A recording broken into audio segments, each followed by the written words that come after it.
The bathroom tiles were cold against Amara's knees.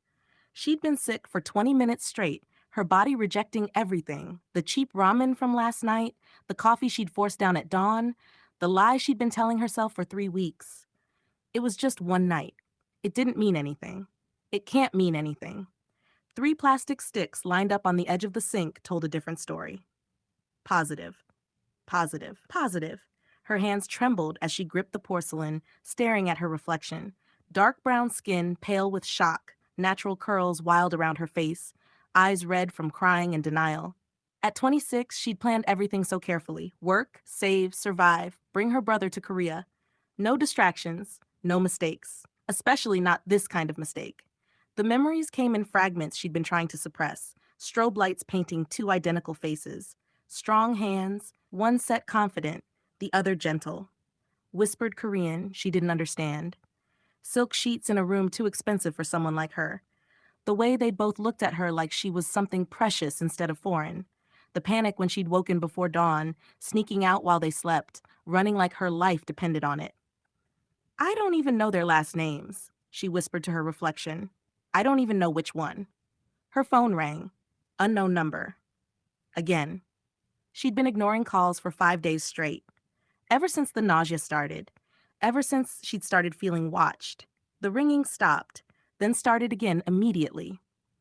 Amara's stomach churned with something beyond morning sickness. Dread, thick and suffocating. The knocking started before she could move. Aggressive, persistent, fists against cheap wood that sounded like they could break through. Miss Nwachukwu, please open the door. The voice was polite, terrifyingly polite. She stumbled from the bathroom, still in her oversized sleep shirt, and peered through the peephole. 4 men in black suits stood in her narrow hallway. Expensive suits. The kind that didn't belong in her building, where the paint peeled and the elevator never worked. Go away! Her voice cracked. I'll call the police. That won't be necessary, Miss Nwachukwu. The young masters simply request your presence. Young masters? Terror flooded her veins. She tried to close the peephole cover, as if that would make them disappear. We can do this respectfully, Miss Nwachukwu. We prefer to do this respectfully. The threat underneath the courtesy was crystal clear. With shaking hands, she unlocked the door, opening it just a crack. All 4 men bowed in perfect synchronization. Miss Amara Nwachukwu, the young masters request your presence. Please come with us. I don't know any. They stepped aside. 2 men emerged from the stairwell behind them. Identical, impossibly handsome, tall and lean in dark clothing that made them look like they'd stepped out of a magazine or a nightmare. Amara's breath stopped. She knew those faces, had memorized them in one unforgettable night, had tried desperately to forget them ever since. The one on the left, something fiercer in his eyes, spoke first, his voice low and dangerous. You ran. That was unwise. I thought one night would be my secret forever. Amara's mind screamed as the twins stepped closer. I had no idea it would make me the target of the most dangerous family in Korea, or that I'd be carrying their heir. The penthouse made Amara's entire apartment building look like a closet. Floor-to-ceiling windows overlooking Busan's glittering skyline. Marble floors so polished she could see her reflection. Furniture that probably cost more than she'd earned in 5 years. Abstract art on walls that stretched impossibly high. Everything sharp angles and masculine elegance, beautiful and cold in equal measure. The 4 guards had escorted her here, not violently, not even forcefully, but with a firm insistence that made refusal feel impossible. Now she stood in the center of the massive living room, still wearing her sleep shirt and cheap sandals, feeling catastrophically out of place. The twins had separated the moment they entered. The one who'd spoken first, you ran, moved close to her, invading her space with an intensity that made her pulse race. He gestured toward the leather sofa. Sit, please. The please sounded more like a command. I'd rather stand. His jaw clenched, but something flickered in his dark eyes. Respect, amusement. Stubborn. I remember that about you. Heat crawled up her neck. He remembered. Of course he remembered. The other twin stood by the window, hands in pockets, watching her with an expression she couldn't read. Calmer, more controlled. But his eyes tracked every movement she made with predatory focus. My name is Jae-Hyun, the intense one said, sitting on the sofa's arm, too close to where she stood. That's my brother Jae-Sun, And we've been looking for you for 3 weeks. Amara's throat went dry. Looking for me? You disappeared. Jae-Hyun's voice carried accusation and something raw. Hurt? No name. No number. Just gone. I didn't think. She stopped herself. Didn't think we'd want to see you again? Jae-Sun spoke for the first time, his voice quieter than his brother's, but somehow more devastating. Didn't think you mattered? The question hit like a physical blow. I teach English to children, Amara said, forcing strength into her voice. I work 2 jobs. I live in a building with broken elevators. Men like you don't want women like me past sunrise. I know how this works. Clearly you don't. Jae-Hyun leaned forward, and she caught his scent, expensive cologne and something darker. We hired investigators, tracked your work schedule, found your school. We've known where you were for 2 weeks. Ice flooded her veins. You've been stalking me? Protecting you. Jae-Hyun stood abruptly, frustration breaking through his controlled exterior. Do you have any idea what danger? Jae-Sun cut him off with a single look. A silent communication passed between them. Something practiced, twin telepathy that excluded her completely. When Jae-Sun spoke again, his tone had gentled. Why did you run from us, Amara? Hearing her name in his mouth felt too intimate. Because I'm not stupid, she whispered. Because that night it shouldn't have happened. I was upset about work, about my brother being sick back home, and I made a mistake. A really, really big mistake. Mistake. Jae-Hyun repeated the word like it tasted bitter. We looked for you every single day. Jae-Sun moved closer, and now she was flanked by both of them. Does that sound like we thought you were a mistake? Amara's eyes burned with unwanted tears. What do you want from me? The truth, Jae-Sun said simply. About what? You're pregnant. Jae-Hyun's bluntness made her flinch. We know. We saw you leave the clinic 4 days ago. Shame and fury warred in her chest. You had no right. We had every right. Jae-Hyun's voice rose. That's our. You don't know that. Her voice broke. I don't even know that. I don't know which one of you. She couldn't finish, couldn't say it out loud. Silence fell, thick and suffocating. Jae-Sun spoke first, impossibly calm. Our family has influence, significant influence in this city. The kind of influence that makes enemies, dangerous enemies. Our mother was an outsider, too, Jae-Hyun added, his anger transforming into something more vulnerable. Korean American. The family hated her. She died when we were 7. They called it an accident. Amara's breath caught. They? It wasn't an accident. Jae-Sun's voice carried old grief, carefully controlled. And we were too young to protect her, too powerless to stop it. We won't make that mistake twice, Jae-Hyun finished. Understanding dawned, terrible and overwhelming. You think someone will try to hurt me? We know they will. Jae-Sun moved to stand directly in front of her, and this close she could see the differences between the twins. Jae-Sun's eyes slightly softer, a small scar above his left eyebrow. Once certain people find out about the pregnancy, you become a target. Then I'll leave Korea. Go home. You'll never. No. Both twins spoke in unison, and the harmony was terrifying. Jae-Sun's next words were soft but absolute. You're not leaving this penthouse until we figure out how to keep you alive. Amara's laugh was half hysterical. Keep me alive? From what? From who? The twins exchanged another dark look. Neither answered. And somehow their silence was more terrifying than any explanation could have been. Dinner was surreal. Amara sat at a glass table that could seat 12, watching Jae-Hyun move around a kitchen that looked like it belonged in a restaurant. He'd changed into a simple black t-shirt, sleeves pushed up to reveal forearms corded with muscle and ink, tattoos she hadn't noticed that night in the club's darkness. You cook? The question escaped before she could stop it. Surprises you? He glanced over his shoulder, something playful flickering across his usually intense features. What did you think I did? Ordered takeout and intimidated it into tasting good? Despite everything, Amara almost smiled. Jae-Sun was setting the table with meticulous precision, chopsticks aligned perfectly, water glasses filled to identical levels, control in every movement. We learned young, Jae-Sun said quietly. After our mother died, the staff was unreliable. We took care of ourselves. The vulnerability in that admission made Amara's chest ache. Jae-Hyun brought out dishes. Kimchi jjigae, perfectly grilled mackerel, banchan that looked restaurant quality, but also, unexpectedly, jollof rice and fried plantains. Amara stared. How did you? I researched Nigerian food. Jae-Hyun set the plate in front of her, and his hand brushed her shoulder, brief, electric. Thought you might be homesick. I'm not sure I got it right, but you made jollof rice. Her voice cracked embarrassingly. You made jollof rice for me. Is it wrong? He looked genuinely concerned. I followed 3 different recipes. It's perfect. And it was, not exactly like home, but close enough to make her eyes sting with unexpected tears. They ate in surprising comfort. The conversation flowed easier than it should have. Jae-sun asking about her family in Nigeria with genuine interest, Jae-hyun telling stories about growing up in Busan that made her laugh despite her determination not to. Your brother, Jae-sun said, the one who's sick. What does he need? Amara's defenses rose automatically. I'm handling it. I didn't ask if you were handling it. I asked what he needs.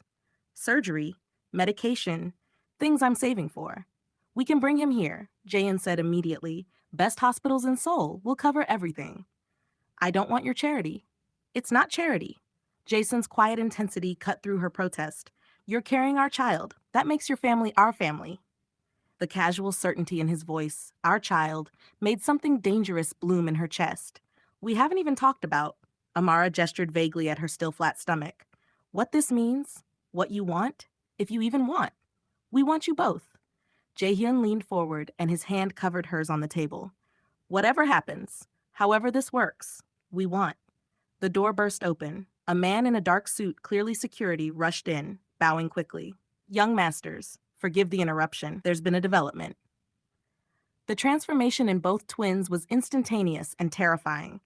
The warmth drained from their expressions, replaced by something cold and lethal.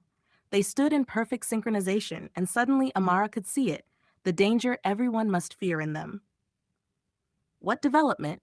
Jason's voice could have cut glass. Your uncle has called an emergency family meeting, tonight. He's demanding both of you attend. The guard's eyes flicked nervously to Amara. He knows about Miss Nwachukwu. The temperature in the room plummeted. How? Jae-hyun's voice was deadly quiet. Unknown, young master. But the message was specific. He mentioned her by name. Amara's blood turned to ice. Who's your uncle? The twins exchanged a look, some silent conversation she couldn't interpret. We need to tell her, Jae-sun said finally. Tell me what? Jae-hyun turned to face her fully, and what she saw in his eyes made her want to run. Our family isn't just wealthy, Amara. We run the Kang syndicate. Ports, shipping, construction, politicians. Half of Busan's economy flows through our hands. She couldn't say it. Mafia, Jae-sun finished simply. Our father built an empire. He's in prison now. Our uncle, Kang Dae-shik, runs things until we come of age to take over. And he's traditional, Jae-hyun continued, rage making his voice shake. Meaning he believes in bloodline purity. Meaning a black woman pregnant with a Kang heir is a threat, Amara whispered. He killed our mother. Jae-sun's calm delivery made the words more horrifying. Made it look like an accident. We were 7. Too young to understand, too powerless to stop him. We're not young anymore, Jae-hyun added, and the promise of violence in his tone made Amara shiver. You have to go to this meeting? She already knew the answer. If we don't, it's a sign of weakness, Jae-sun explained. In our world, weakness is death. They moved to leave, but both stopped, turning back to her as if pulled by the same string. Jae-hyun reached her first, cupping her face with surprising gentleness. His thumb traced her cheekbone, and his next words were fierce and tender at once. Even if you are black, that's our baby inside you, and we protect what's ours. Jae-sun took her hand, threading their fingers together. From anyone, even from our own family. Then they were gone, the door closing with terrible finality. Amara stood alone in the massive penthouse, trying to process the impossible. She was pregnant by Mafia twins. Their uncle had killed their mother and would kill her too. And God help her, she was falling for both of them. She walked to the elevator, pressed the call button. 2 guards appeared from nowhere, bowing apologetically. Miss Nwachukwu, we can't allow... I'm not a prisoner. You're under protection? For your safety? She was trapped. Amara moved to the floor-to-ceiling windows instead, watching black SUVs pull away from the building. The twins going to face their uncle. Different vehicles, circling like sharks, watching, waiting. Her phone buzzed. Unknown number. Her hands shook as she opened the message. They can't protect you forever. Leave Korea or the baby dies with you. Uncle Dae. 2 weeks in a gilded cage taught Amara things she'd never wanted to know, like how Jae-Hyun checked on her exactly 7 times a day: morning, mid-morning, lunch, afternoon, dinner, evening, and once more before he slept. Like clockwork. Like obsession. Like how Jason watched her when he thought she wasn't looking, his expression unguarded for half seconds before the mask returned. Like how she was starting to distinguish between them not just by personality, but by touch. Jaehyun's hands always warm and urgent. Jason's cooler and deliberate. Like how dangerous it was to notice these things. You need to eat more. Jaehyun set down a plate of food she hadn't asked for. Nigerian pepper soup this time, rich and spicy and perfect. You need to stop researching my country's cuisine, she countered, but took the bowl anyway. He sat beside her on the sofa, too close, always too close, and watched her eat with unsettling intensity. What? She finally asked. I'm scared. The admission came out raw. I don't know how to be a father. My own father is in prison for murder. What if I... He stopped, jaw clenched. Amara's defenses cracked. What if you what? What if I fail? What if I can't protect you both? What if all I know is violence and that's all I teach? She put her hand over his before thinking better of it. You made me pepper soup. You check on me 7 times a day. You're learning. That's more than your father did. His eyes met hers, dark and desperate. I don't know how to be soft. Then don't be soft. Be you. That's enough. He leaned closer, and she could smell his cologne, feel his breath. Amara, an alarm shrieked through the penthouse. They both jumped apart. Guards rushed in, checking perimeters. False alarm, a sensor malfunction. But the moment was shattered. Different night, different twin. Jason found her staring at her phone, tears streaming silently. What's wrong? He sat beside her. Respectful distance, always careful. My brother, I talked to him today. He asked when I'm coming home. She wiped her eyes angrily. I didn't know what to say. Jason was quiet for a long moment. Then, hold on. He left, returned with a laptop. Within minutes, her brother's face filled the screen, thin but smiling, eyes bright despite the hospital room behind him. Nay, her brother's joy was infectious. You have a boyfriend? He paid for my surgery. He sent me a phone. Amara's head whipped toward Jason. You didn't. I did. No apology in his voice. Family takes care of family. After the call ended, after her tears had dried, Jason said quietly, Come with me. He took her to the penthouse gym, handed her workout clothes. If we fail to protect you, he said, demonstrating a defensive stance, you need to protect yourself. Training became their ritual, his body behind hers, adjusting her form, his hands on her hips, her shoulders, teaching her leverage points. You're stronger than you think, Amara. One evening, in the middle of demonstrating a hold, she asked, Your mother, what was she like? His hands stilled on her waist, long silence. Then, beautiful, kind. She sang constantly, American songs we didn't understand. The family hated her for not being Korean enough, for not being silent and obedient. How did she die? Car accident. Brakes failed. His voice was carefully neutral. We were 7. Jae-Hyun found her first. I heard him screaming. You think I'm going to die like she did? It wasn't a question. His arms tightened around her. I'll burn this whole family down before I let that happen. The guilt was eating her alive. Jae-Hyun made her feel cherished, passionate, like she was worth starting wars over. His intensity was addictive. Jae-Sun made her feel safe, understood, like he saw every part of her and stayed anyway. His steadiness was intoxicating. She was falling for both of them. This is wrong, she told herself nightly. I can't love both of them, but her heart wasn't listening. We have a problem. Jason's voice was tight as he showed them security footage. Minho, their closest friend, the man who'd been at the penthouse countless times, meeting with unknown men in dark alleys. He's betraying us? Jae-Hyun snarled. I'll kill him myself. We don't know that, Jason argued. We need proof before. The proof is right there. Minho was brought in for questioning. Amara watched from another room as the twins interrogated him. Good cop, bad cop, terrifyingly effective. I swear, I was investigating for you, Minho insisted. Your uncle's been moving money. I was tracking it. Then why hide it from us? Jae-Hyun's gun was on the table between them. Because I didn't know who to trust. Half your security works for your uncle. Could they trust him? Amara didn't know. But the fear in Minho's eyes looked real.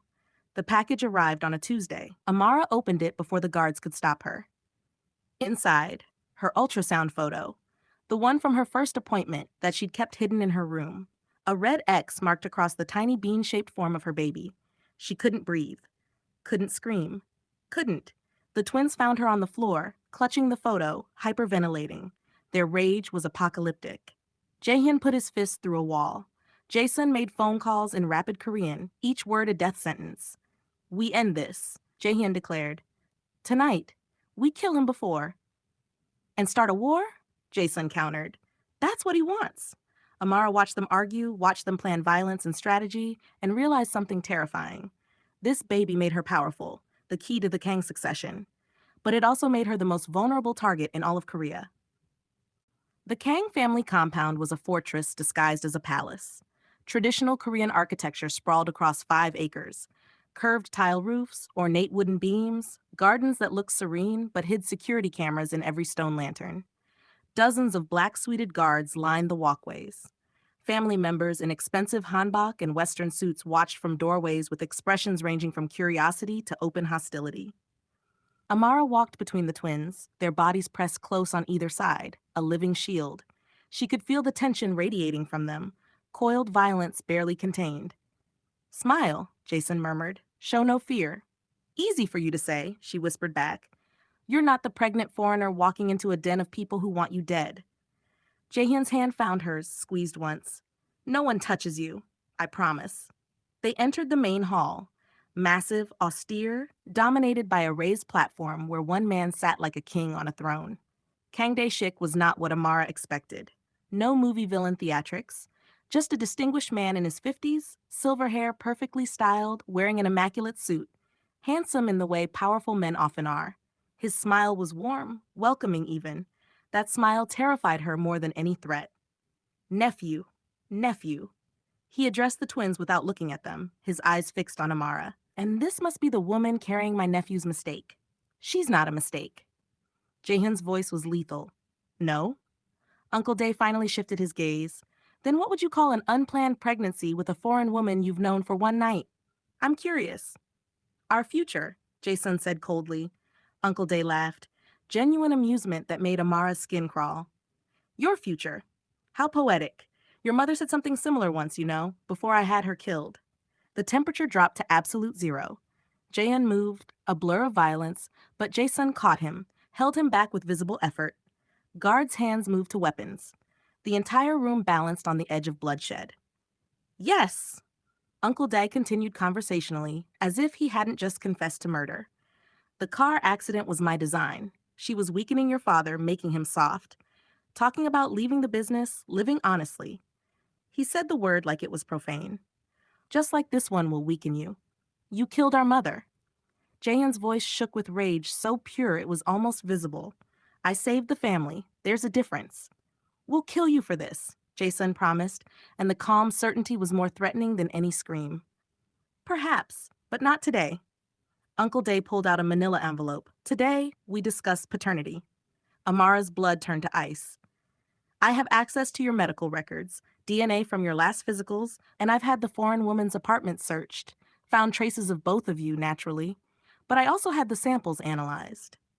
He opened the envelope with theatrical slowness. "I know which of you is the biological father." The twins went rigid. "Does it matter?" Jae-Sun asked carefully. "Of course it matters. One of you is breeding with this woman. The other is simply attached to another man's child. Playing house. Quite pathetic, really." "We don't care," Jae-Hyun declared. "We really don't," Jae-Sun echoed. Uncle Dae's smile widened. "How progressive. But the family cares. The law cares. Inheritance cares. Shall I read the results?" "No," both twins said in unison. "The baby is ours," Jae-Hyun continued. "Both of ours. We don't need your DNA test to tell us that." Uncle Dae studied them for a long moment, then laughed again. "Admirable. Futile, but admirable." He turned his attention fully to Amara. "Let me explain your future, Miss Nwachukwu. You'll carry the baby to term. I need a healthy Kang heir, after all. After birth, the child will be raised here properly. You'll be disposed of. Quietly, painlessly, if you cooperate." The casual brutality stole Amara's breath. "I've already bribed the necessary doctors," he continued. Judges, immigration officials, the paperwork is prepared, the baby becomes a ward of the family. You become a regrettable footnote. You won't touch her. Jae-Hyun moved forward, but guards materialized, blocking him. Amara found her voice, found her rage. She stepped forward before the twins could stop her. You think I'm weak because I'm foreign? Her voice rang clear through the hall. Because I'm black? Because I'm a woman? Uncle Day raised an eyebrow, intrigued. I survived leaving everything I knew for a country that treats me like I'm invisible on good days and criminal on bad ones. I survived racism you couldn't imagine, poverty you've never experienced, loneliness that would break men like you. She was shouting now, 18 years of being underestimated pouring out. You're not taking my baby, and you're not breaking them. She gestured to the twins, who stared at her with something like awe. Uncle Day actually smiled with what might have been genuine respect. Brave. Truly brave. But Miss Nwachukwu, bravery doesn't stop bullets. It just makes for a prettier core. The explosion cut him off. The east wall erupted in fire and debris. Screams. Gunfire. Chaos erupting from multiple directions. We're under attack, someone shouted. Armed men poured through the breach, not Kang family colors. Rival syndicate. In the pandemonium, Amara felt hands grab her from behind. Not the twins. Uncle Day's personal guards dragging her toward a side exit. No! The twins' voices harmonized in desperate fury. She saw them fighting through the chaos, bodies dropping in their wake, both screaming her name. Saw Jae-Hyun take a bullet to the shoulder, barely flinch, keep coming. Saw Jason's lethal precision as he carved a path toward her. But there were too many guards, too much distance. Uncle Day appeared beside her as she was dragged away, his expression eerily calm despite the violence. Now we'll see what they truly value, each other or you. The last thing Amara saw before the door closed was both twins, bloody and desperate, reaching for her. The basement smelled like mold and old blood. Amara sat on a thin mattress in a concrete room, hands zip-tied in front of her, trying to control her breathing. Panicking wouldn't help the baby. Panicking wouldn't help her. But God, she wanted to panic. The door opened. Uncle Day entered, carrying a chair like he was visiting an old friend. He sat, crossed his legs, studied her with clinical interest. Comfortable? Go to hell. Eventually, I'm sure. He smiled. But first, we have business to discuss. The twins will have to make a choice, fight for you or protect what's left of the family empire. They'll come for me. Oh, I'm counting on it. That's when I'll destroy them completely. He leaned forward. You see, Miss Nwachukwu, this isn't really about you. You're simply a catalyst, a tool to break my nephew's spirits before I take what should have been mine from the beginning. You're insane. I'm practical. Tell me, do you really think they love you? Or do they just love defying me? You've known them for what? A month? One wild night and a few weeks playing house? His words were surgical, cutting exactly where doubt lived. Maybe you're just their rebellion, their way of proving they're not like their father. Amara's throat tightened. She'd wondered the same thing in quiet moments. If you lose the baby, Uncle Dad continued standing, you lose your value. Then you're just disposable. He left her with that thought. Hours passed, or maybe minutes. Time felt broken. The cramping started subtly, then intensified. Amara doubled over, gasping, feeling wetness between her legs that might have been blood. No, no, no, she whispered to her stomach. Please, stay with me. Please. Miles away, in what was left of the compound's command center, the twins were falling apart. We go in now, Jae-Hyun demanded, reloading weapons with violent efficiency. His shoulder was bandaged poorly, blood seeping through. Full assault. I don't care how many die. If we go in blind, she dies. Jason's calculated control was fracturing. We need strategy. We need her. Jae-Hyun threw a chair across the room. Stop thinking and start feeling for once in your life. And you stop feeling and start thinking. Jason grabbed his brother's shirt. If you loved her like I do, you'd make sure she survives this, not just make yourself feel better by charging in. The words hung between them. Like you do? Jae-Hyun repeated quietly, dangerously. Yes. Like I do. I love her. Jason's voice cracked. And I know you do too, and we both know that means one of us might have to step away after this. Let her choose. Let her... I can't lose her. Jaehyun's rage collapsed into raw pain. I can't lose another person I love. I'll die first. Then we save her, together, like everything else. A phone buzzed. Unknown number. Uncle Day's terms. Surrender full control of the Kang family. Sign over everything. Go into exile, and she lives. You have 6 hours. The brothers stared at the message.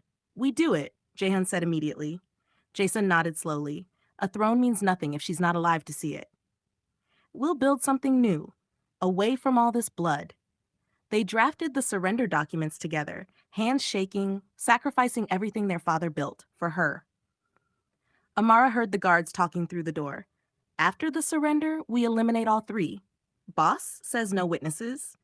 Twins think they're signing for her freedom, but horror flooded through her. Uncle Day would kill them all anyway. She couldn't wait for rescue. She had to save herself.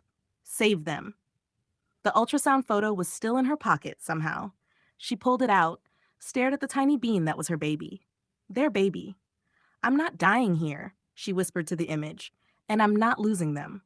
When the guard brought food, she was ready. She pretended to be weaker than she was, Jason's training echoing in her head. Use their assumptions against them. They'll underestimate you. That's your advantage. The guard got close enough. She moved, not perfectly, not smoothly, but desperately. Got his gun, his phone, his keys. Her hands shook as she typed a message to the only number she'd memorized. Uncle Day planning to kill everyone, even after surrender. I'm getting out. Don't come alone. Then she ran. Amara's fingers trembled as she scrolled through the stolen phone's contacts. The twins' numbers were blocked. Uncle Day wasn't stupid, but there was one other number she'd seen before, written on documents in the penthouse. Minho, the traitor. She had nothing to lose. She dialed. He answered on the first ring. Who is this? Minho? It's Amara. I escaped. I'm in the East Warehouse District, I think. Building 7 or 8. I don't have much time. Silence. Then, are you hurt? Not yet, but listen, the twins are walking into a trap. Uncle Day's going to kill all of us even after they surrender. You have to stop them. I know. His voice was tight. I've been trying to tell them for days, but they won't listen. They think I betrayed them. Did you? No. I've been deep undercover, gathering evidence on Uncle Day, embezzlement, murder, everything. But I needed proof they'd believe, and now? I have proof. Amara's voice steadied with purpose. I recorded his confession. He admitted to killing their mother. It's all on this phone. A sharp intake of breath. Send it to me, now, and your exact location. Then what? Then we stop this ourselves. Minho had been preparing for this moment for 2 years. Loyal family members, younger generation tired of Uncle Day's brutality had been waiting for the right moment. Officers he'd kept in his pocket, judges who owed favors. And now, finally, undeniable evidence. When Amara's recording reached him, Uncle Day's voice admitting to murder, to planning to kill the twins, he set everything in motion. We expose him publicly, Minho explained over the phone as his team moved to extract Amara. During the exchange, in front of the family elders, turn his own people against him. The twins will never agree to that. They'll try to fight their way to me. Then we don't tell them. We just save them. The exchange was set for midnight in the old compound's courtyard. The twins arrived exactly on time, carrying signed documents, deliberately weaponless. A show of submission that must have killed them inside. Amara watched from a hidden location, Minho's security surrounding her, as her heart broke for both of them. Jae-Hyun's face was a mask of barely controlled rage. Jason's calculated calm had cracks showing through. Uncle Day stood on the raised platform, surrounded by his guards, practically glowing with triumph. My nephews, finally showing wisdom.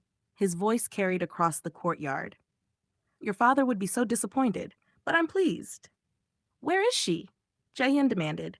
All in good time. First, the documents. Let me verify. Uncle Day made a show of reading, then smiled. Perfect. You've signed away everything. The Kang Empire is mine. Now release her, Jason said, each word precisely controlled. About that. Uncle Day's smile widened. There's been a change of plans, he gestured. His guards raised their weapons, all aimed at the twins. You see, I can't have you alive. Even in exile, you're a threat. Too much loyalty, too much love from the ranks. Better to make you martyrs. Tragic deaths during a rival attack. I'll avenge you publicly, of course. Consolidate my power through grief. Jae-Hyun lunged, but guards grabbed him. Jason moved simultaneously, equally restrained. You've always been soft, Uncle Day continued. Just like your father. Love makes you weak. Your mother's love weakened him. This foreign woman's love weakens you. I'm simply cleaning up the bloodline. Actually, Amara's voice cut through the courtyard, amplified by the compound's PA system. You're finished. Every head turned. She stepped into the light, Minho and 20 loyal guards flanking her. But more importantly, the courtyard screens flickered to life, broadcasting to every room in the compound, to the elders' chambers, to every family member's phone. Uncle Day's voice played from speakers. Yes, the car accident was my design. She was weakening your father. His face drained of color. The recording continued, every confession, every crime, his plan to murder the twins and Amara, all of it played for the entire family to hear. You called me weak, Amara said, walking forward despite her trembling legs. You said I was disposable, but I brought you down. Me. The foreign woman. The mistake. Family elders emerged from buildings, old men and women with absolute authority, their faces carved from stone. The twins stared at her with identical expressions. Shock, pride, terror for her safety, love so fierce it was almost visible. That's the mother of our child, Jae-Hyun breathed. That's the woman we love, Jae-Sun added. Uncle Day's guards were lowering their weapons, looking at each other uncertainly, loyalty crumbling in real time. Minho was never your enemy, Amara continued. He was gathering evidence, waiting for the right moment. I just gave it to him. Minho stepped forward, bowing to the elders. Honored grandmothers and grandfathers, I present evidence of Kang Dae-shik's crimes against the family. The power shift was instantaneous. Uncle Day's men backed away from him. The elders' expressions turned to stone. In desperation, Uncle Day moved, fast for his age, grabbing Amara before anyone could react, gun appearing from nowhere, pressed to her temple. Nobody move. His composure shattered completely. I'll kill her. I'll kill the baby. You'll lose everything. The twins moved in perfect synchronization, a lifetime of being two halves of one whole. Jae-In went left, Jae-Sun went right, both closing the distance with lethal precision. Stay back! Uncle Day's gun pressed harder against Amara's temple, his arm choking around her throat. I'll do it. Don't think I won't.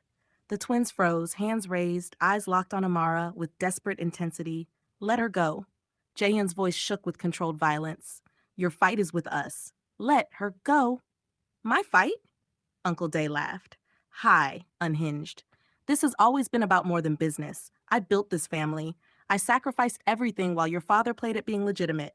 Then take your anger out on us. Jason said with deadly calm. We're here, weaponless. Let her go and... She's the key to everything. Uncle Day's composure cracked further. Don't you see? Your father took everything from me. Everything. The business, the respect. And her, your mother. He took her too. The twins went still. I loved her first, Uncle Day continued, his confession spilling out like poison. Before your father noticed her. I courted her properly, but she chose him. Chose his charm over my stability. And I had to watch him parade her around, watch her look at him the way she should have looked at me. You killed her because she rejected you? Jane's voice was barely human. I killed her because she made him weak, and because if I couldn't have her, he shouldn't either. The admission was raw, decades of jealousy erupting. I've been erasing his legacy ever since, and now I'll erase yours. His finger moved on the trigger. Amara remembered Jae-Sun's training. When someone holds you from behind, they expect you to pull away. Do the opposite. Drop your weight. Create space. She dropped sudden dead weight, breaking Uncle Day's chokehold just enough. His gun shifted angle, pointed at ceiling instead of her head. The opening was fraction of a second. The twins moved as one entity, Jae-Hyun diving low to sweep Uncle Day's legs, Jae-Sun high to grab the gun hand. Perfect coordination. Years of being two parts of one whole. Uncle Day went down hard. The gun clattered away. Minho's people swarmed in, securing him. Amara stumbled backward, gasping, and both twins caught her simultaneously. 4 hands steadying her, 2 voices asking if she was okay, identical concern etched on different faces. I'm fine, she managed. The family elders approached, their judgment absolute. Kang Dae-shik, you have confessed to crimes against the family. The eldest grandmother's voice carried weight of generations. Murder, theft, betrayal of blood. You are cast out, exiled. You will never speak the Kang name again. Uncle Day was dragged away, still screaming about injustice. The eldest grandfather turned to the twins. The family is yours. The business, the legacy, everything your father built and your uncle stole. Will you claim it? Everyone waited. This was the moment the twins had been raised for. The empire they should want. Jae-Hyun and Jae-Sun looked at each other. At Amara between them. At the compound that had cost them their mother, nearly cost them Amara, nearly cost them their humanity. No, Jae-Hyun said clearly. We've seen what this power does, Jae-Sun continued. What it cost our mother, what it almost cost Amara. We're leaving. Shock rippled through the assembled family. We're building something clean, Jae-Hyun added. Something our child can be proud of. Give control to Minho and the reform faction, Jae-Sun gestured to Minho, who looked stunned. They'll legitimize the business, make it legal, clean. The elders considered this. Finally, the grandmother nodded. To walk away from power requires greater strength than claiming it. We honor your choice. Minho approached, holding an envelope. The paternity test results. Your uncle had them. Do you want? Both twins reached for it simultaneously. Then, together, they held it over a nearby brazier's flame. The envelope caught fire, curled, turned to ash. Doesn't matter whose biological father is, Jae-Sun said. We're both the father, Jae-Hyun finished. We're both her family, both their family. Amara's eyes filled with tears. You're sure? Even if it means? We've never been more sure of anything, they said in unison. Then Amara gasped. Pain lanced through her abdomen, sharp and terrifying. She looked down, blood soaked through her pants. No, she whispered. No, no, please. The twins moved instantly, Jae-Hyun lifting her, Jae-Sun clearing a path. Hospital, now! The drive was a blur. The emergency room, clinical and cold, doctors speaking rapid Korean she couldn't understand, the twins' faces carved from terror, hours in surgery, complications from stress, trauma, the beating her body had endured. Both twins refused to leave despite regulations. Stood on either side of her bed, each holding one of her hands. Stay with us, Jae-Hyun begged, pressing her knuckles to his lips. Both of you, please. You're fighters, Jae-Sun added, his usual control shattered. Fight for us. Finally, after an eternity, the doctor emerged. The baby is stable. Mother and child both need complete rest, but they'll survive. The twins' legs buckled with relief. Later in the recovery room, the doctor smiled. Your daughter is remarkably strong, just like her mother. Daughter? Amara's voice was hoarse. Yes, a little fighter. The twins looked at each other, then at Amara, then at her stomach where their daughter grew. We're having a girl, Jae-Hyun whispered, wonder breaking through exhaustion. Our girl, Jae-Sun corrected, taking both their hands. Outside, Minho began the work of transformation. Uncle Dae's exile was absolute. The reform faction took control, ready to legitimize everything else. The twins were finally free. 6 months later, Jeju Island smelled like salt and freedom. The house wasn't a mansion, just a modest 2-story overlooking the sea, with a garden. Jae-Hyun was attempting to cultivate, and a home office where Jae-Sun managed their new security consulting business. Legitimate, clean, using their skills to protect people instead of control them. Amara stood on the porch at 7 months pregnant, her belly round and prominent, watching the twins argue over furniture assembly instructions for the nursery. It clearly says insert tab A into slot B, Jae-Sun insisted. That's what I'm doing. Jae-Hyun waved a screwdriver. Maybe your tab A is my tab B. That doesn't even make sense. Amara laughed, the sound easy and unguarded in a way it never had been in Busan. You're both wrong. That piece goes on the bottom. They looked at her, looked at the instructions, looked at each other. She's right, they admitted in unison. The doorbell rang. Amara moved to answer, but both twins were faster, old protective instincts dying hard. But this time, the visitor was welcome. Her brother stood in the doorway, taller than she remembered, healthier, wearing his new school uniform and grinning widely. Nay. He swept her into a careful hug, mindful of her belly. Look at you, you're huge. Respect your elder sister, she laughed through tears. You did it, he whispered against her shoulder. You saved us both. The twins appeared and her brother switched seamlessly to Korean, still halting, but improving daily. They'd been teaching him, helping with homework, treating him like the family he was. That evening, the 5 of them sat around the dinner table. Amara, the twins, her brother, and Minho visiting from the mainland with updates on the reformed family business. Everything's legitimate now, Minho reported. Trade, security, real estate. No blood money. The elders actually seem relieved. And Uncle Dae?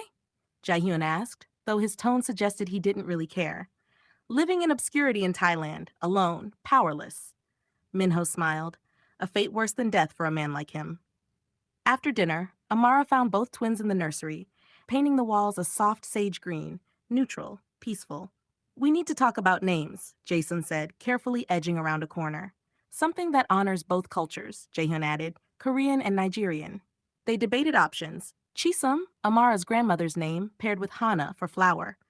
Adai's with Jiwoo, each combination a bridge between two worlds. We'll know when we meet her, Amara decided, and both twins nodded. That night, lying in bed with Jae-Hyun on one side and Jae-Sun on the other, a sleeping arrangement that had evolved naturally comfortably, Amara felt the baby kick. She's awake, she murmured. Four hands immediately found her belly, pressing gently, feeling their daughter move. Doesn't matter whose blood this is, Jae-Hyun said softly. This is our child. Our family, Jason agreed, built on choice, not obligation. The wedding happened at sunset on the beach. Legally, Amara could only marry one. They chose Jae-Sun because he was better with paperwork and bureaucracy. But the ceremony they held was for all three of them. Her brother walked her down the sand, tears streaming down his teenage face. Minho officiated via video call, the reformed family sending blessings from afar. Amara's vows broke halfway through. You saw me when I was invisible, loved me when I felt unlovable, chose me when the world said I didn't fit. The twins spoke in unison, their vows practiced until perfect. We promise to protect not just your body, but your dreams. Not just our child, but your freedom. We'll never cage you. We'll never own you. We'll just love you, always. 2 months later, in a hospital delivery room, both twins held her hands while she brought their daughter into the world. The doctor's raised eyebrows at having two fathers present were ignored entirely. When the baby emerged, healthy, screaming, perfect, both twins wept openly. Amara watched them take turns holding her, this tiny person who was all of them combined. Dark skin like Amara's, the twins' distinctive eye shape, a perfect blend of three souls who'd chosen each other against impossible odds. She's beautiful, Jae-Hyun breathed, unable to look away. She's ours, Jae-Sun corrected gently, then looked at Amara. Thank you. For her, for this, for us. 3 months later, at sunrise, they walked along the beach together, Amara between the twins, baby Adai Zehana sleeping peacefully in her carrier. Exhausted but radiantly happy. They told me I didn't belong, Amara said softly, watching the waves. That my skin was wrong, my background was wrong, loving two men was wrong. Jae-Hyun kissed her temple. Jae-Sun adjusted the baby's blanket. But they were wrong, she continued. This family, messy, unconventional, built from scandal and danger, this is exactly where I belong. Even if you are black, that's our baby, Jae-Hyun quoted his uncle's cruel words, transforming them. Amara smiled, fierce and certain. No, because I am black and strong and loved. This is our family, and we built it ourselves. The three of them walked along the shore as the sun painted the sky gold, waves crashing peacefully, their daughter sleeping between them, their hands intertwined. A family built not on blood or tradition or society's approval, but on choice, courage, and love that refused to be defined by anyone else's rules.